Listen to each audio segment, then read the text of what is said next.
அதனால்தான் இன்றைக்கு பெண்கள் பேருந்தில் நகர பேருந்துகள் இலவசமாக பயணம் செய்கிற ஒரு உத்தரவை இன்னைக்கு இந்தியாவிலே முதல் அறிவிச்ச முதல் அமைச்சர் நம்ம தளபதி தான்.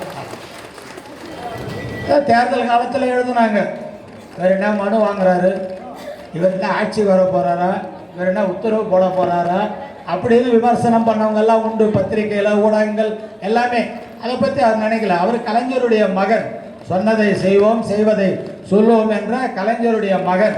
எனவேதான் அதெல்லாம் பொருட்படுத்தாமல் மக்களே சிந்திச்சார். மக்களுக்காக அந்த நன்மைகள் போற திட்டங்களை இன்றைக்கு போட்டுக்கொண்டே இருக்கிறார் என்பது தொடர்ந்து வர பட்ஜெட்ல நிறைய திட்டங்கள் எல்லாம் கலெக்டர் கேட்டார். ரிவ்யூ மீட்டிங்ல என்னென்ன சொன்னீங்க, உங்க துறை சார்ந்து வெளிநாடு வாழ் தமிழர்களுக்கெல்லாம் என்ன செய்ய போறீங்கன்னு சிஎம் கிட்ட ஆலோசனை பண்ணீங்களே, எப்படி இருந்ததுன்னு. நல்லா வரவேற்புங்க. அந்த வெளிநாடு வாழ